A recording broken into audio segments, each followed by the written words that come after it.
नमस्कार किसान भाइयों, आज हम गन्ने की खेती की बुआई के बारे में बताने के लिए आए हैं। किस तरीके से खेत की तैयारी करनी चाहिए। तो जैसे कि हम देख पा रहे हैं, खेत बुआई करने से पहले अच्छे से हमारी उसकी खेत की जुताई होनी चाहिए, मिट्टी भुरभुरी होनी चाहिए। और मिट्टी भुरभुरी होने के बाद में एक पलेवा जो है खेत में पानी ज़रूर लगाना चाहिए, जिससे कि उसके अंदर नमी बनी रहे। ये बहुत आवश्यक चीज़ है। पलेवा के बाद ही खेत आपका तैयार हो पाएगा, जो पौधा लगाने के लिए आज हम गन्ने की बुआई के बारे में कुछ जानकारी देना चाहेंगे। तो जब बुआई करते हैं तो सबसे पहले हम बीज का चुनाव करते हैं। बीज कैसा होना चाहिए, बीज किस तरीके से बुआई होना चाहिए। तो गन्ने का बीज हमेशा जो है वो स्वस्थ लेना चाहिए। जैसे कि ये गन्ना हम देख रहे हैं, बीज का चुनाव जब भी करें तो जब गन्ने को साफ़ करेंगे तो हमेशा हाथ से साफ़ करना चाहिए, ना कि किसी दराती से या हाशिया से। अगर दराती से या हाशिया से हम साफ़ करेंगे तो जो ये इसके बड होते हैं, ये छोटे छोटे जो दिखाई दे रहे हैं, ये कट जाते हैं। तो जिससे कि जर्मिनेशन होने में बड़ी दिक्कत होती है, जर्मिनेशन कम होता है। तो इसको विशेष ध्यान में रखना चाहिए। और जब भी गन्ना का चुनाव करें, गन्ना स्वस्थ हो और देख लेना चाहिए हमारा जो बीज है गन्ने का, वो कहीं भी किसी प्रकार का रोगी ना हो, ना है कोई कीड़ा लगा हो। अगर है तो जैसे ये हम देख पा रहे हैं, ये कटाई हो रही है 2 आँख के टुकड़ों की, तो इनको अलग कर देना चाहिए। उसके बाद ही बीज का हमें चुनाव करना चाहिए। और एक सबसे बड़ा जो विषय रहता है कि गन्ने का बीज का जो चुनाव करें तो कौन सा हिस्सा चुनाव किया जाए। तो जैसे कि आप देख पा रहे हैं, ये गन्ना है, तो इस गन्ना का जो 1/3 हिस्सा है ऊपर का, यहाँ से यहाँ तक 1/3 हिस्सा है, बीज में हमेशा किसान भाइयों इसी को ही इस्तेमाल में आप प्रयोग कीजिए। क्योंकि होता ये है जो 1/3 हिस्सा होता है गन्ने का, इसमें सुक्रोज की मात्रा कम होती है और ग्लूकोज की मात्रा ज़्यादा होती है। दूसरी चीज़ ये रहती, ऊपर वाले हिस्से में रोग भी बहुत कम पाया जाता है। जैसे कि आपका स्वस्थ गन्ना रहेगा, स्वस्थ बीज रहेगा। तो कोशिश ये करिए कि ये जो 1/3 हिस्सा है इसको बीज में इस्तेमाल करें, और जो नीचे वाला पोर्शन आपका बच जाता है आधे से अधिक, इसको आप चीनी मिल में बेच ले या कृषि पे सप्लाई कर दें।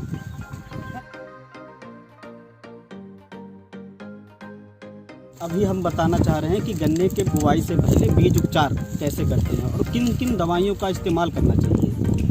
जैसे हमारा ये 2 आँख का टुकड़ा है गन्ने का, तो इसका उपचार के लिए पहले हमें सिस्टम पद्धति ये रहती है, FIR सिस्टम पद्धति अपनाते हैं। जैसे कि पहले फंजीसाइड का करते हैं, फिर इंसेक्टिसाइड का करते हैं।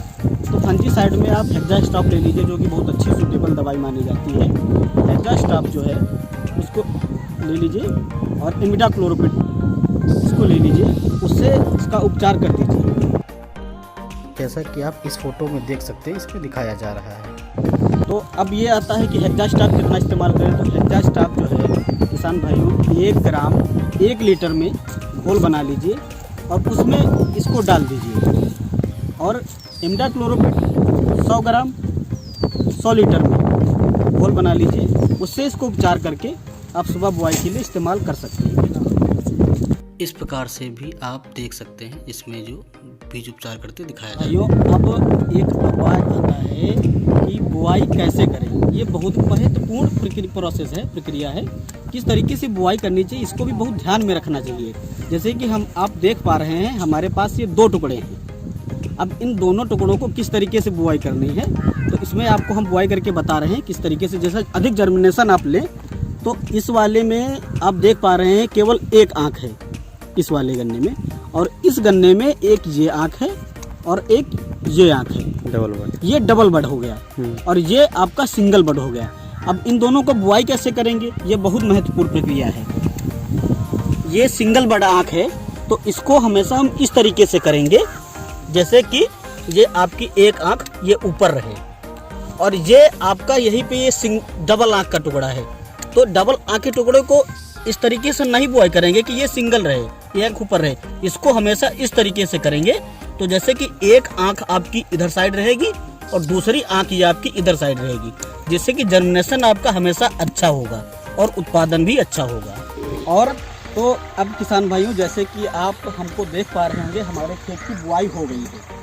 तो ये डबल बड से बुआई हुई है तो बुआई के बाद एक प्रक्रिया आती है इस पर मिट्टी डालने की।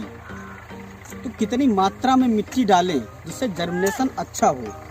तो अक्सर करके ये देखा गया है हमारे किसान भाई गन्ना बुआई करके पाटा लगा देते हैं। जैसे भाइयों को करना ये चाहिए कि जो गन्ना बुआई हो गया है, बुआई होने के बाद इस पर केवल अधिक उत्पादन लेने के लिए केवल 4 अंगुल इस तरीके से मिट्टी डालें कि केवल 4 अंगुल मिट्टी पड़े। ये मुश्किल से 4 अंगुल मिट्टी पड़े इस तरीके से, जिससे जब ज़्यादा मिट्टी पड़ जाती है तो इसमें जो है हवा का आदान प्रदान है, एरेशन कम होता है, तो उत्पादन भी कम होगा, बीज जर्मिनेशन भी कम होगा। तो इसका भी विशेष ध्यान रखना चाहिए। मेरा दोस्तों, जैसा कि देख रहे हैं हम लोग, तो ये फसल जो है आज बुआई होने के बाद में 4 महीने 10 दिन की हो गई है। जो हमने बुआई थी एक तरीके से, किस तरीके से बीज की बुआई होनी चाहिए, आँख ऊपर होकर कितना जर्मिनेशन होता है, तो आपको हम ये एक लाइव दिखा सकते हैं कि कितना जर्मिनेशन हुआ है। जरा पास लेके दिखाइए। आप इसमें देख सकते हैं 1 2 3 4 5 6 7 8 9, एक पौधे में 9 बर्ड्स जो है जर्मिनेट हुआ है। ठीक इसी प्रकार सभी में देख लीजिए 1 2 3 4 5 6 7 8, हर पौधे में जैसा देखेंगे एक गन्ने पौधे में 8 से 10 का एवरेज जर्मिनेशन हुआ है। अब ये सिंगल बर्ड का कमाल है, किस तरीके से हमने बुआई किया उसका है। इसका जर्मिनेशन जब इतना अच्छा है तो इसका उपज भी इसकी बहुत अच्छी होगी। तो इसी तरीके से